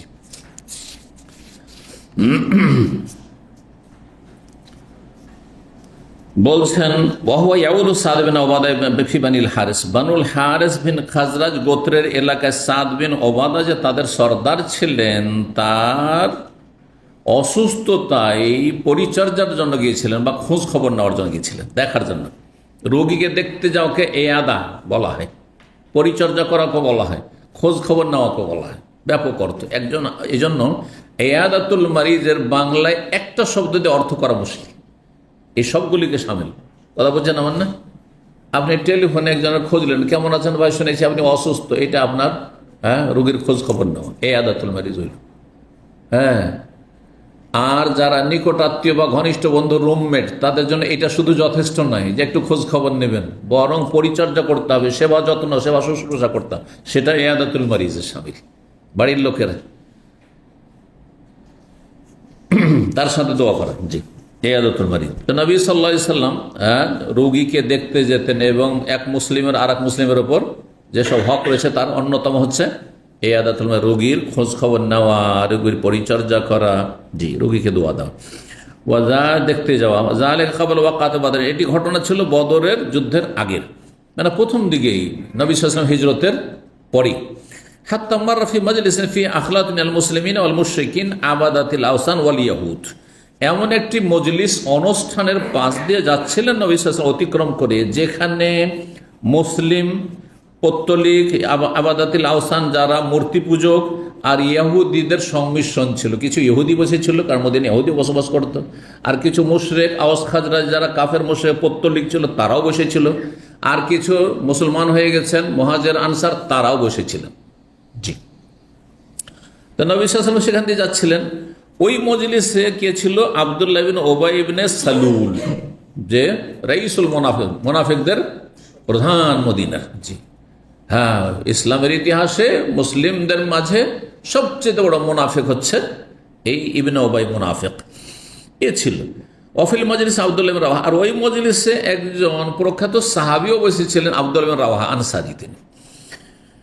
ফালাম্মা গাশিয়াতিল মজলিস আজাজাতুদ দাব্বা, যখন নবী সাল্লাল্লাহু আলাইহি ওয়াসাল্লাম পাশ দিয়ে যাচ্ছিলেন, কিসের পিঠে চড়ে? গাধার পিঠে। তো একটু ধুলা তো উঠবে, দোল উঠবে। তো বলছেন যে যখন মজলিসকে ঢেকে ফেললো বাহনের পায়ের ধুলো, তখন খাম্মার আব্দুল্লাহ বিন উবাই আনফাহু বিরিদায়ে, তখন আব্দুল্লাহ বিন উবাই মুনাফিকদের নেতা তার নাক চাদর দিয়ে এবার ঢেকে নিল। আর তারপরে বললো লা তুকাব্বিরু আলাইনা, আমাদের সামনে এসে ধুলো উড়াবেন না। হ্যাঁ, এভাবে ধুলো উড়াবেন না। কাকে বলছে? নবী সাল্লাল্লাহু আলাইহি ওয়াসাল্লামকে। ফাসাল্লামু আলাইহি, নবী সাল্লাল্লাহু আলাইহি ওয়াসাল্লাম তাদের সামনে গিয়ে সালাম বললেন, না ঝগড়া শুরু করে দিলেন। জি, কেউ খারাপ আচরণ করেছে, শক্ত ভাষা বলেছে, আপনি সালাম বলেন ওখানে গিয়ে। হ্যাঁ, বুঝছেন না? সে মুনাফিক, বাহ্যিক সে মুসলিম, আর তারপরে সেখানে অনেক মুসলিম বসে আছেন, ইহুদিও আছে, ইহুদিকে উদ্দেশ্য করে সালাম দেননি। তারপরে মুশরিক মূর্তি পূজকরা বসে আছে, তাদেরকে উদ্দেশ্য করে সালাম দেননি। তাহলে যদি মিক্সচার থাকে কোনো মজলিসে, কি করতে হবে? সালাম দিতে হবে, আসসালামু আলাইকুম বলে। জি, সুম্মা ওয়াকাফা, তারপরে দাঁড়ালেন, ফানাজালা, নামলেন বাহনের পেটে, ফাদাহুমিরা, আল্লাহর দিকে দাওয়াত দিলেন, আল্লাহর দিনের দিকে কালেমার জন্য দাওয়াত দিন, ইসলামের কথা বললেন। জি, দাওয়াত দেবেন আপনি। ওয়াকার আহম কোরআন, কোরআন পাঠ করেন। নবী সাল্লাল্লাহু আলাইহি ওয়াসাল্লামের তরিকা ছিল কোরআন পড়ে দাওয়াত দেওয়া। ফাকাল আব্দুল্লাহ বিন উবাই ইবনে সালুল, আব্দুল্লাহ বিন উবাই ইবনে সালুল তখন বলে, আইয়ুহাল মারু, হে লোক। হে লোক কাকে বলে? কত বেয়াদব, তাই না? হে লোক, লা আহসানা মিন হাযা, এই কোরআনের চাইতে ভালো কিছু নেই। ইনকানা মা তাকুল হাক্কান, যদি আপনি যা বলছেন সেটা সত্য হয়, আপনার কথাগুলি যদি সত্য হয়, তাহলে এই যে কোরআন পড়ে শোনাচ্ছেন এর চাইতে ভালো কিছু নাই। কিন্তু সত্য কি আমরা জানি না, মানে সত্য মেনে নিতে চাই না, মুনাফিক না। জি, যদি সে ইসলাম গ্রহণ করে থাকে তখন, তাহলে আর যদি ইসলাম গ্রহণ বাহ্যিক না করে থাকে তাহলে তো কাফেরই হয়ে আছে। ফালাতু জানে, কিন্তু ফালাতু মাজালিস না, আমাদের অনুষ্ঠানে মজলিসে এসে আপনি আমাদের কষ্ট দেবেন এর কোরআন শুনিয়ে আর ইসলামের দাওয়াত দিয়ে।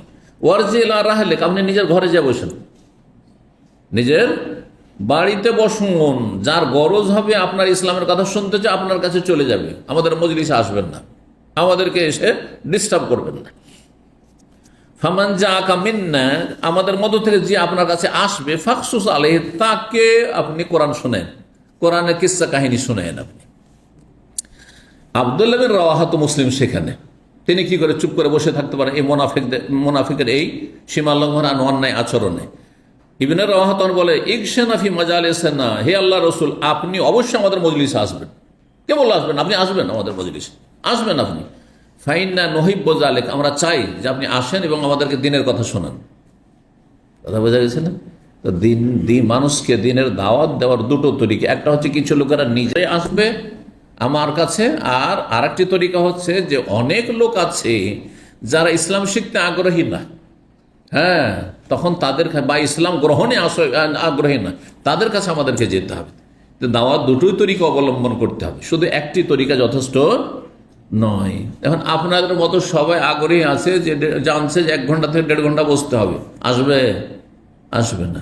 তাহলে কিছু লোক আছে যাদের ইমান দুর্বল, যারা এত সময় দিতে চায় না আখেরাতের জন্য, পেট করে মরছে, দুনিয়া করে মরছে, ওদের কাছে ঘরে ঘরে অথবা তাদের ক্যাম্পে বিভিন্ন জায়গায় গিয়েও দাওয়া আর কাজ করতে হবে, দিন শিখাইতে হবে। আর আলহামদুলিল্লাহ করেছি। আমি এখানে প্রথম যখন এসেছিলাম, প্রথম ইসলামিক সেন্টার আমার প্রোগ্রাম হয়নি, প্রথম প্রোগ্রাম হয়েছিল আমার, তাও জোহর পরে গিয়ে প্রোগ্রাম, কারণ কোম্পানির পক্ষ থেকে ডাকা হয়েছিল আমাদেরকে। যে এই সময়টা আসেন আর তারপরে ঠিক করে যান যে কখন আসেন, তারপর তো এসার পরে যেতাম ওইখানে। কিন্তু প্রথম যে প্রোগ্রাম জোহর পরে করেছিলাম জামেল এয়ার কন্ডিশনে, আছে কেউ জামেল এয়ার কন্ডিশন এখানে? মাঝে মাঝে দার্সে আসে অনেক ভাইরা। জামেল এয়ার কন্ডিশন, তাও কত দূরে? একবার রাকা, রাকা, জি, সেখানে দাহারান এক্সিবিশনের কাছে একবার, এত দূরে। গাড়ি নেই, কিচ্ছু নেই, ভাড়া ট্যাক্সিতে গিয়েছি। আর সেখানে আসার সময় আর গাড়ি কোনো খুঁজে পাওয়া যায় না, দাঁড়িয়ে আছে আমি আর শেখ আলম, উর্দুতে উনি বাংলা, দুইজন গিয়েছি। বেশ কিছুক্ষণ দাঁড়িয়ে থেকে তারপরে গাড়ি পেয়েছি। এরকম কষ্ট করে করেছি, দাওয়াতের কাজ করেছি। তো দাওয়ার কাজ দুইভাবে করতে হয়। যারা আগ্রহী তারা নিজেরা আসবে আমাদের কাছে শেখার জন্য, যারা আগ্রহী নাই তাদের কাছে আমাদেরকে যেতে হবে। জি, আপনাদের সবার জন্য বলছি, এটা শুধু আমার জন্য নয়। আপনারাও আপনার গ্রামে যখন যাবেন, সবাই যে আপনার কথা শুনতে আসবে, আসবে না? বেনামাজি মসজিদ আসবে? মসজিদে শুধু দিনের কথা বলে যথেষ্ট না। তাহলে যারা নামাজ পড়ে না, বেনামাজি, তারা রাস্তাঘাটে পেলেও তাদেরকে দাওয়াত দিতে হবে। তো যখন এই যে বাদানুবাদ হয়ে গেল, ইবনে উবাই বলছে আমাদের কাছে আসবেন না, যার গরজ হবে আপনার কাছে চলে যাবে, তাই না? এভাবে আসবেন না, ডিস্টার্ব করবেন না আমাদেরকে। তখন ইবনে রাওয়াহা বলছেন যে না ইয়া রাসূলুল্লাহ, আমরা চাই যে আপনি আসুন, আসবেন, আপনি আমাদেরকে দিনের কথা শেখাবেন, শোনাবেন। ফাস্তাব্বাল মুসলিমুন ওয়াল মুশরিকুন আল ইয়াহুদ, তখন মুসলিম এবং মুশরিক আর ইহুদিরা পরস্পর বাক বিতণ্ডা শুরু করে দিল। বাক বিতণ্ডা, তর্কে শুরু হয়ে গেল, যা হয় আর কি। এমন পরিস্থিতি হইল যে তারা একে অপরের ওপর যেন ঝাঁপিয়ে পড়বে, মানে মারামারি শুরু হয়ে যাবে, মারামারি ধস্তাধস্তি শুরু হয়ে যাবে। ফালাম ইয়াজালিন নবী নবী এক পক্ষ নিলেন, নিজের মুসলিমদের পক্ষ নিলেন না। ঝামেলা বাঁধানো ভালো মানুষের কাজ নয়, সবসময় ঝামেলাকে এড়িয়ে চলতে হয়। নবী সাল্লাল্লাহু আলাইহি ওয়াসাল্লাম তাদেরকে নীরব করতে থাকলেন, হাত্তা সাকাত, যতক্ষণ পর্যন্ত তারা নীরব না হইল, তর্কাতর্কি বন্ধ না হইল, ততক্ষণ পর্যন্ত তাদেরকে ঠান্ডা করতে থাকলেন। সুম্মা রাকিবা দাব্বাতাহু, তারপর নবী সাল্লাল্লাহু আলাইহি ওয়াসাল্লাম বাহনে চাপেন, হাত্তা দাখালা আলা সাদ বিন উবাদার বাড়ি গেলেন, অসুস্থ তিনি। আর তিনি হচ্ছেন ওই আনসারীদের সর্দার, সেই বংশের সর্দার, যেই বংশেরই লোক হচ্ছে ইবনে উবাই মুনাফিক। সুতরাং সর্দারের সামনে বলতে হবে বিষয়টি, দায়িত্বশীল সমাজের। ফাকাল হে সাদ, হে সাদ, আলাম তাসমা, তুমি কি শোনো না? মা কাল আবু হুবাব, আবু হুবাব কি বলল? আবু হুবাব কুনিয়াত ছিল, উপনাম কার? ইউরিদ আব্দুল্লাহ বিন উবাই, আব্দুল্লাহ বিন উবাই মুনাফিক। জি, সে কি বলেছে? ইসলামের বিরুদ্ধে আর আমার সম্পর্কে তুমি জানো না? আর তখন সাদ বিন ওবাদা কিন্তু সর্দার, কিন্তু মুসলমান হয়ে গেছে, যে খাজরাজ বংশের প্রধান, তিনি মুসলমান হয়ে গেছেন, সাহাবি, কিন্তু তার বংশের এই কুখ্যাত মোনাফেক তখন মোনাফেক হয়ে আছে অথবা কাফের হয়ে আছে। কালা কাজা কাজা, এমনটা বলেছে। কালা ওফু আনহু ইয়া রাসূলুল্লাহ, সুপারিশ করছেন সর্দার হিসাবে যে ইয়া রাসূলুল্লাহ, তাকে আপনি ক্ষমা করে দেন। ওয়াসফাহ, তাকে আপনি উপেক্ষা করুন, উপেক্ষা করুন। আল্লাহ, আল্লাহর কসম করে বলছে, লাকাদ আতাকাল্লাহু, আল্লাহ যা দেওয়ার আপনাকে দিয়ে দিয়েছেন, নিয়ামত, নবুয়ত, রিসালাত দিয়ে সম্মানিত করেছেন আল্লাহ আপনাকে। ওয়ালাকাদ ইস্তালাহা আহলু হাযিহিল বাহরা, এর আক্রোশ কেন আপনার উপর?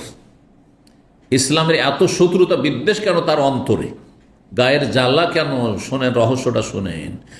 এই মদিনাবাসী আহলু হাযিহিল বাহরা, এই জনপদের লোকেরা, বাহরা মানে হচ্ছে কারিয়া, জনপদ বা মদিনা, এই মদিনা যে জনপদ, এই জনপদের লোকেরা একমত হয়ে গেছিল কিসের ওপর? আলা ইউতাওয়িজুহু, তাকে রাজমুকুট পরানোর জন্য, যে আমাদের মদিনার এখন সর্দার প্রধান হবে কে?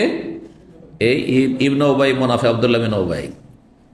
ওয়ায়ুআসসিবুনা বিল ইসাবাতি, আর তাকে রাজকীয় পাগড়ি পরাতে চেয়েছিল। এই কয়েকদিনের মধ্যে তাকে রাজকীয় পাগড়ি, যাকে নেতা বানাইতো তার মাথায় একটা পাগড়ি বেঁধে দিত, পাগড়ি বেঁধে দিত, রাজকীয় পাগড়ি পরাতে চেয়েছিল।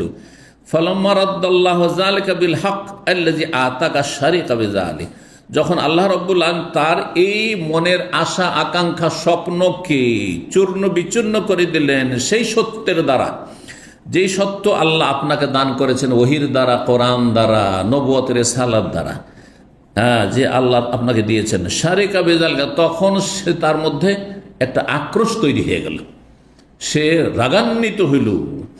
ফাযালিকা ফাআলা বিহি মা রাআইতা, এইটাই হচ্ছে তার প্রতিক্রিয়া, রিয়াকশন, যা আপনি দেখলেন।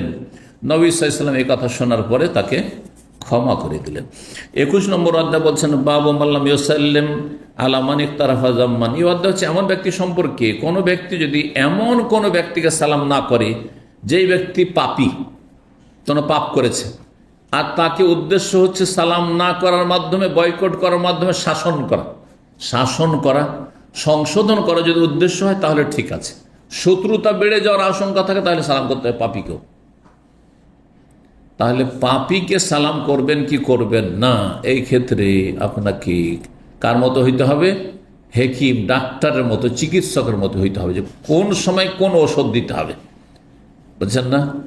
আপনার ছোট ভাই বিভিন্ন পাপে জড়িয়ে আছে, তোর সাথে কথাই বলবো না, তোর সাথে কথাই বলবো না, আমি সালামই দেবো না, তোকে শাসন হবে না? হবে না? কারণ আপনার ছোট ভাই হয়তো আপনার মুখাপেক্ষী, বা আপনার অধীনে আছে, আপনার হোটেলে খাচ্ছে, কিন্তু আপনার বড় ভাই পয়সাওয়ালা, গ্রামের এলাকার চেয়ারম্যান, হ্যাঁ, পার্টির নেতা, হ্যাঁ, তারপরে প্রশাসনে আছে, হ্যাঁ, হ্যাঁ, সেনাবাহিনীতে আছে, রাষ্ট্রীয় কোনো ক্ষমতায় আছে, পদস্থ ব্যক্তি, আর সেই ব্যক্তি বিভিন্ন পাপে জড়িয়ে আছে, তাকে যদি সালাম না দেন, আপনাদের বলি প্রবাসীদের, আপনাদের অনেক, হ্যাঁ, সুপারভাইজার রাফেজি শিয়া আছে না নেই? আসলে সালাম দেবেন না, কিন্তু সালাম না দিলে আপনার উঠে পড়ে লেগে যাবে, আপনার ক্ষতি করার জন্য মিথ্যা কোনো অপবাদ দিয়ে আপনাকে দেশে পাঠিয়ে দিবে, হ্যাঁ, আপনার হালাল রুজি চলে যাবে। সুতরাং তার অনিষ্ট থেকে নিজেকে রক্ষা করার জন্য সালাম দেবেন। কিন্তু রাস্তাঘাটে জানছেন যে ওই যে বাসের ড্রাইভার, আগের যুগে বাসগুলো তারাই চালাইত, বাসের ড্রাইভার, আপনি যাচ্ছেন ওমরায়, আর ওই আল্লাহর দুশমন, রসুলের দুশমন, সাহাবায়ের দুশমনকে সালাম দেবেন আপনি? না, মোটেই সালাম দেবেন না আপনি। কথা বুঝতে পেরেছেন? জি, এইরকম বিষয়টি। জি, ইসলামের স্বার্থে কাজ করবেন আপনি, আপনার ব্যক্তি স্বার্থ সেখানে কাজ না করে, হ্যাঁ, ব্যক্তি আক্রোশ কাজ না করে, আপনার ফায়দা, ইসলামের ফায়দা কিসে আছে, মুসলিম জাতির ফায়দা কিসে আছে, সেটা আপনাকে দেখতে হবে। এটা হচ্ছে জ্ঞানীর পরিচয়। কোনো ব্যক্তি যদি পাপে লিপ্ত হয় তাহলে তাকে সালাম না করা, ওয়ালাম ইয়ারুদ্দা সালাম, ওহর সালামের জবাব না দেওয়া। যদি ওই পাপি সালাম দেয় তো যদি মনে করেন যে সালামের তোর জবাব দিব না, কথাই বলবো না তোর সাথে, এটা দিয়ে সংশোধন তাহলে করবেন। জি, হাত্তা তাতাবিয়ানা তওবাতু, যতক্ষণ পর্যন্ত তার তওবা সুস্পষ্ট না হবে। আপনার ছেলে নামাজ পড়েন না, আর তাকে আদর যত্নে খাওয়াবেন, একই দস্তরখানে বসে বসে খাচ্ছেন, না, মোটেই না, না, আমি সাথে খাবো না, তুই আলাদা বা, হ্যাঁ, নিজের ঘর বাড়ি তৈরি করে না, রাখবো না তোকে বাড়িতে, এটা হইতে হবে ভূমিকা আপনার। কিন্তু বাপকে পারবেন? বাপ বেনামাজি, অনেক আমাদের দিনী ভাইয়েরা আছে, বাবা বেনামাজি, এটা করবেন না? মোটে করা যাবে না, এটা করা যাবে না যে বাবা তোমাকে বাড়িতে রাখবো না, তুমি নামাজ পড়ো না, তোমাকে রাখবো না, করা যাবে না, না, খারাপ আচরণ করা যাবে না, তাকে তখন না সিহাই করে বুঝাইতে হবে। ওয়াইলা মাতা তাতাবাইয়ানু তাওবাতুল আসি, পাপিষ্ট বা নাফরমান লোকের তওবা কখন সুস্পষ্ট হয় সেটা দেখাবে। যখন দেখবেন যে সুস্পষ্ট হয়ে গেছে, সেই ব্যক্তি খালেস অন্তরে তওবা করে নিয়েছে। যদি একসময় পাপে জড়িয়েছিল তাহলে সালাম করবেন। এমন নয় যে তোর দ্বারা 2 বছর আগে তুই পাপ হয়েছ, সুতরাং তোকে সালামই করবো না, অথচ লোকটি ভালো মানুষ হয়ে গেছে, এটা চলবে না। যখন দেখবে যে তার তওবা সুস্পষ্ট হয়ে গেছে, এখন ভালো মানুষ হয়ে গেছে, তখন তার সাথে আপনি স্বাভাবিক মুসলিম ভাইদের সাথে যেমন আচরণ হয় তেমনটাই করবেন। জি, সালাম দেবেন, সালাম নেবেন, সুসম্পর্ক রাখবেন। ওকাল আব্দুল্লাহ বিন আসমান লা তুসাল্লিমু আলা শারাবাতিল খামরি, মদখোরদেরকে সালাম দেবেন না, যারা মদ খায় তাদেরকে সালাম দেবেন না। এরকম জুয়া খেলে সালাম দেবেন না। কিন্তু যদি দেখা যায় এদের সালাম না দিলে এরা ক্ষতি করবে, আপনার ছেলেমেয়ের ক্ষতি করবে, ধন সম্পদ জমি জায়গার ক্ষতি করবে, তাহলে আপনি তাদের অনিষ্ট থেকে রক্ষার জন্য সালাম করবেন। 6255 নম্বর হাদিস বর্ণনা করছেন আব্দুল্লাহ বিন কাব, তিনি বলেন সামিআতু কাব বিন মালিক, আমি কাব বিন মালিক রাদিয়াল্লাহু তাআলা বলতে শুনেছি। তিনি হাদিস বর্ণনা করেছেন তার তবুক যুদ্ধ থেকে পিছিয়ে যাওয়ার ঘটনা সম্পর্কে, লম্বা হাদিস একবারে বর্ণনা করেছি। একদিনের বক্তব্যে সেই হাদিসটাই আমরা তাড়াহুড়া করে শেষ করেছি, মনে আছে হাদিস? জি হ্যাঁ, এত লম্বা হাদিস, কিন্তু এখানে সংক্ষেপে আছে। 50 দিন পর্যন্ত কাব বিন মালিক রাদিয়াল্লাহু তাআলার সাথে নবী সাহাবায়ে কেরাম বয়কট করলেন। গোটা মদিনার সাহাবায়ে কেরাম কেউ কথা বলে না, এমনকি তাকে বলা হয় তোমার স্ত্রীকেও তার বাবার বাড়ি পাঠিয়ে তোমার স্ত্রীর সাথে তুমি থাকতে হবে না, এই রকমের বয়কট। হ্যাঁ, যতক্ষণ পর্যন্ত আল্লাহ তার তওবা কবুল না করেন। যেহেতু তিনি খাঁটি মমিন ছিলেন, তা সত্ত্বেও তাবুকে কেন জানি, তাবুকে যাওয়া ফরজে আইন ছিল, যুদ্ধে যাওয়া নবী সালামের সাথে। এই যাবো সাথ ধরে নেবো করতে করতে আর যেতে পারলেন না, থেকে গেলেন। সত্যতা ছিল, সত্য কথা মানে কেন যাওনি, ইয়া রাসূলুল্লাহ আমি আসলে যেতে পারতাম, এই মনে করছি চলে যাবো করতে, আর যেতে পারি। আল্লাহ তোমার তওবা যখন কবুল করবে তখন তোমার সাথে কথা হবে, না হলে বয়কট। কিন্তু মুনাফিকরা এসে মিথ্যা সব অজুহাত পেশ করেছিল, ইয়া রাসূলুল্লাহ আমি অসুস্থ ছিলাম, আমার বিবি অসুস্থ ছিল, আমার ছেলে অসুস্থ ছিল, আমার এরকম সমস্যা ছিল, সব ছেড়ে দিয়েছেন, কোনো শাস্তি দেননি। জি, ইমাম শাসক যদি মনে করেন যে কাউকে শাস্তি দিলে তাতে দেশের বড় ধরনের ক্ষতি হবে, তাহলে তাকে শাস্তি যদি না দেয় সেটা দোষণীয় না। মানে এমন একজন শয়তান প্রকৃতির লোক, তাকে যদি শাস্তি দেয় সরকার, তো দেখা যায় যে শক্তিশালী কোনো দেশ আছে, যেই দেশ তাকে ব্যবহার করে আমার দেশের ক্ষতি করবে, তখন একজন শাসকের কি করা উচিত? দেশের ক্ষতি করা উচিত না, মোটেই না। এমনটা করেছে নবী সাল্লাল্লাহু আলাইহি ওয়াসাল্লাম। এই বিষয়গুলি অনেকে বুঝে না, এটা কেন করলো, এটা অবিচার করে দিল। সবসময় নয়, অধিকাংশই জালেম জুলম অত্যাচার করে থাকে, হ্যাঁ স্বজন প্রীতি করে থাকে, কিন্তু কখনো কখনো এরকমটা হইতে পারে। এই জন্য আপনার কাছে থেকে বুঝতে হবে যে বিষয়টা কি। তো সংক্ষেপে আসি, কাব বিন মালিক বর্ণনা করছেন, হিনা তাখাল্লাফ আন তাবুক, যখন তাবুক থেকে তিনি পিছিয়ে থেকে গেছেন, রাসূলুল্লাহ সাল্লাল্লাহু আলাইহি ওয়াসাল্লাম নিষেধ করে দিয়েছিলেন সাহাবায়ে আন কালামে না, আমাদের সাথে কথা বলতে, মানে আমার সাথে, তিনজনের সাথে কথা বলতে। তিনজন সাহাবী, খাঁটি সাহাবী, তারা তবুকে জানে, আর বাকি সব মুনাফিক ছিল।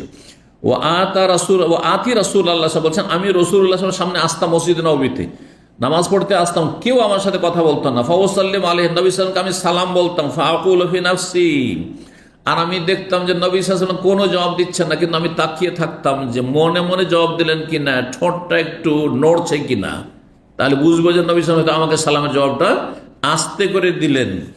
হাল হাররাকা শাফাতাইহি বিরাদ্দিস সালাম আমলা, তিনি তার দুই ঠোঁটকে নড়িয়েছেন কিনা সালামের জবাবে, নাকি সেটাও করলেন না, এইভাবে তাকাইতাম না, কিন্তু সালামের জবাব দিতেন না। এই রকমের বয়কট ছিল। হ্যাঁ, হাত্তা কামালাত খামসুনা লাইলা, 50 দিন পর্যন্ত, 50 দিন পরে কোরআনে কারীমের আয়াত নাযিল হইল, আর তার তওবার ঘোষণা আল্লাহর বর্ণনা করেন সূরা তওবাতে, যা বর্ণনা করা হয়েছে, লাকাদ তাবাল্লাহু আলান নবী ওয়াল মুহাজিরিন ওয়াল আনসার আল্লাযীনা তাওফি সাআতিল উসরা আল আয়া। এই আয়াত দ্বারা আল্লাহ রাব্বুল আলামিন ওয়া আলা সালাসাতিল্লাযীনা খুল্লিফু, আর বিশেষ করে এই তিনজনের তওবা আল্লাহ কবুল করেছেন, এই আয়াত আল্লাহ নাযিল করেছেন। ও আযানা বিতাওবাতিল্লাহি আলাইনা, নবী সাল্লাল্লাহু আলাইহি ওয়াসাল্লাম জানিয়ে দিলেন যে আল্লাহ আমাদের তওবা কবুল করেছেন। কোন সময় জানিয়েছেন? হিনা সাল্লাল ফজর, ফজরের সালাতের পরে, রাত্রে আয়াত নাযিল হয়ে গেছে, আর ফজরের নবী সাল্লাল্লাহু আলাইহি ওয়াসাল্লাম সুসংবাদ দিলেন 50 দিন পুরা হওয়ার পরে, সেই রাতে কোরআন নাযিল হয়েছে যে হ্যাঁ, এই তিনজন লোক যে গুনহার কাজ করেছিল, যুদ্ধে শরীক হয়নি অথবা যুদ্ধে শরীক হওয়া ফরজ ছিল, তাদের তওবা আল্লাহ কবুল করেছেন। জি, 22 নম্বর আয়াত হচ্ছে বাবুন কাইফা রাদ্দু আলা আহলি জিম্মাতি বিসসালাম। এই অধ্যায় হচ্ছে যারা অমুসলিম, আহলু জিম্মা মানে যারা মুসলিম দেশে জিম্মি হয়ে বসবাস করছে। জিম্মি কাদের বলা হয়? কোন অমুসলিমদেরকে বলা হয় যারা জিজিয়া দিয়ে মুসলিম দেশে বসবাস করে, ইসলামিক স্টেট হলে। আজকাল ইসলামিক স্টেট নেই, সেই জন্য মুসলিম নাগরিক আর অমুসলিম নাগরিক সবাই সমান অধিকার রাখে, কিন্তু আসলে ইসলামে এই বিধান নেই। তবে তাদের নিরাপত্তা রয়েছে, যদি তার জিজিয়া দিয়ে বসত্ব স্বীকার করে আনুগত্য প্রকাশ করে থাকে এবং শান্তিতে তার বসবাস করে, তো এদেরকে আহলু জিম্মা বলা হয়। আহলু জিম্মা এখানে আমরা অনুবাদ করতে পারি অমুসলিম। অমুসলিমরা যদি সালাম দেয়, তো তাদের সালামের জবাবটা কেমন করে দেবেন? জি, ওয়ালাইকুম বলে দেবেন। কি বলে? ওয়ালাইকুম। কিন্তু যদি কিছু ওলামারা বলেছেন, যদি সততার সাথে, অন্তর পরিষ্কার, তাদের শ্রদ্ধা সম্মানের সাথে সালাম দেয়, তো সালামের বদলে সালাম বলা যেতে পারে ওয়ালাইকুম, কিন্তু সালাম দেওয়া যাবে না। সালামের জবাব দিতে পারবেন, কিন্তু সালাম অমুসলিমকে দিতে পারবেন না। জি, আর যাদের সালামে উপহাস আছে, অনেক হিন্দুরা বা অনেক অমুসলিম দেশে যেখানে মুসলিমরা সংখ্যালঘু, সেখানে ঠাট্টা মস্করা করে সালাম দেয়। যখন ঠাট্টা মস্করা করে সালাম দিয়ে, তখন ওয়ালাইকুম শুধু বলবেন, তখন ওয়ালাইকুম সালাম বলা জায়েজ নাই। কি বলবেন? তুমি যেমন ঠাট্টা মস্করা করেছো, আমিও তাই করলাম, এর পানিশমেন্ট যেন আল্লাহ তোমাকে করে, ওয়ালাইকুম। জি, এটা হচ্ছে উদ্দেশ্য। 6256 নম্বর হাদিস মায়েশা রাদিয়াল্লাহু তাআলা আনহা তিনি বলেন, দাখালা রাহাতু মিনাল ইয়াহুদি আলা রাসূলিল্লাহ সাল্লাল্লাহু আলাইহি ওয়াসাল্লাম, ইহুদিদের একটি ক্ষুদ্র দল রাসূলুল্লাহ সাল্লাল্লাহু আলাইহি ওয়াসাল্লামের কাছে প্রবেশ করলো আর এসে বলল, আসসালামু আলাইক, আপনার মরণ হোক। হ্যাঁ, ফাফাহিমতুহা, মায়েশা বলছেন আমি বুঝতে পেরে নিয়েছি যে নবীর জন্য তারা কি করছে, অভিশাপ চাইছে। ফাকুলতু, তখন আমি বললাম, আলাইকুমুস সালাম ওয়াল লান, তোমাদেরও মরণ হোক আর তোমাদের উপর লানত হোক। রাসূলুল্লাহ সাল্লাল্লাহু আলাইহি ওয়াসাল্লাম বললেন যে, মাহালানি আয়েশা, আয়েশা থামো, ফাইনাল্লাহু ইউহিব্বুর রিফকা ফিল আমরি কুল্লিহি, আল্লাহ রাব্বুল আলামিন সমস্ত ক্ষেত্রে নম্র আচরণ পছন্দ করেন, নরম আচরণ করো। ফাকুলতু, তখন আমি বলি, ইয়া রাসূল আওয়ালাম তাসমা মা কালু, আপনি কি শোনেননি যে ওরা কিভাবে আপনাকে বদদুয়া দিল, অভিশাপ দিল যে মরণ হোক আপনার? তা আমি এই জন্য তাদেরকে বদদুয়া দিলাম। রাসূলুল্লাহ সাল্লাল্লাহু আলাইহি ওয়াসাল্লাম বললেন যে, ফাকাত কুলতু, আমিও তো বললাম আলাইকুম, তোমাদেরও হোক, এতটাই যথেষ্ট। কিন্তু তারা বলল মরণ হোক আর তুমি বললে মরণ হোক আর লানত হোক, সীমালঙ্ঘন হয়ে গেল না? সীমালঙ্ঘন হয়ে গেল। সীমালঙ্ঘন ইসলামে জায়েজ নেই, কিন্তু প্রতিশোধ জায়েজ। প্রতিশোধ হচ্ছে সমান সমান হবে, না হয় কম হবে। প্রতিশোধ হয় সমান সমান হবে, আর না হলে ওর চাইতে কম নেন, কিন্তু বেশি যদি করে দেন, ওয়ালা তাতাদু ইন্নাল্লাহা লা ইউহিব্বুল মুতাদিন, সীমালঙ্ঘন করেন, আল্লাহ সীমালঙ্ঘনকারীদেরকে পছন্দ করেন না।